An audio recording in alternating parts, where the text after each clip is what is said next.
আমরা বিচার কার্যে যে সর্বোচ্চ গুরুত্ব দিচ্ছি। সেকেন্ড ট্রাইব্যুনাল অলরেডি কাজ করছে টিন শেডে, আর কয়েকদিনের মধ্যে মূল ভবনে চলে আসবে। মানবতা বিরোধী অপরাধের বিচার অপরিহার্য, অনিবার্য। সেই বিচার করার লক্ষ্যে প্রথম থেকে আমরা অবিচল আছি। বিচারের যে গতি আছে সেটা আমরা যথেষ্ট সন্তুষ্ট আছি।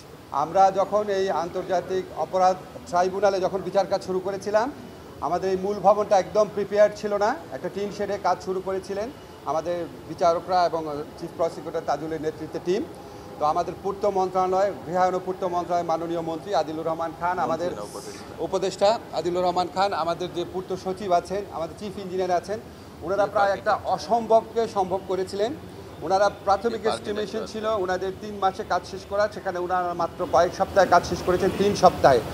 আজকে আমরা যে দ্বিতীয় ভবন আছে, দ্বিতীয় যে ট্রাইব্যুনালটা আছে, দ্বিতীয় ট্রাইব্যুনালটা এই ভবনে পার্মানেন্টলি যেন উঠে আসতে পারে, এটা লক্ষ্যে নির্মাণ কাজ শুরু হয়েছিল। সেই কাজটা আছে কমপ্লিশন হয়েছে। সেকেন্ড ট্রাইব্যুনাল অলরেডি কাজ করছে টিন শেডে, আর কয়েকদিনের মধ্যে মূল ভবনে চলে আসবে। আমরা বিচার কার্যে যে সর্বোচ্চ গুরুত্ব দিচ্ছি, এবং এটা যে শুধুমাত্র আইন মন্ত্রণালয় না, আপনি গৃহায়ন পূর্ত মন্ত্রণালয় বলেন বা অন্যান্য সংশ্লিষ্ট যত সরকারি প্রতিষ্ঠান আছে, সবাই যে সর্বোচ্চ গুরুত্ব দিচ্ছে। আজকে দ্বিতীয় ট্রাইব্যুনালের কাজ অতি দ্রুত সম্পন্ন হওয়ার মধ্যে দিয়ে তা আবারও আপনার প্রমাণিত হলো। তো আমরা এমনকি এটাও চিন্তা করছি, আমরা এখন 3 শেডটা খালি হয়ে গেলে আমরা আন্তর্জাতিক অপরাধ আদালত 3ও করতে পারি।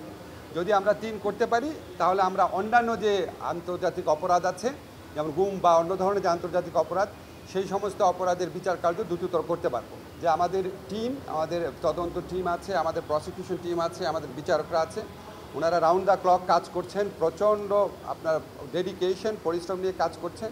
এবং এটা সম্পন্ন করার ক্ষেত্রে গৃহায়ন এবং পূর্ত মন্ত্রণালয়ের মাননীয় উপদেষ্টা এবং অন্যান্য সিনিয়র কর্মকর্তা বৃন্দ, সচিব, ওনারা আমাদেরকে অকুণ্ঠ সহযোগিতা করছেন। দেশের স্বার্থে, আমাদের গণতন্ত্র পুনরুদ্ধারের স্বার্থে, আমাদের যে ন্যায় বিচার আছে, আইনের শাসন আছে, মানবাধিকার আছে, এটাকে সুপ্রতিষ্ঠিত করার স্বার্থে আমাদের যে জুলাই গণ অভ্যুত্থানকালে যে আমাদের 1000-এরও বেশি ছাত্র জনতাকে হত্যা করা হয়েছে এবং হাজার হাজার মানুষকে পার্মানেন্টলি পঙ্গু করা হয়েছে, ভয়াবহ মানবতা বিরোধী অপরাধের বিচার অপরিহার্য, অনিবার্য। সেই বিচার করার লক্ষ্যে প্রথম থেকে আমরা অবিচল আছি। বিচারের যে গতি আছে সেটা আমরা যথেষ্ট সন্তুষ্ট আছি।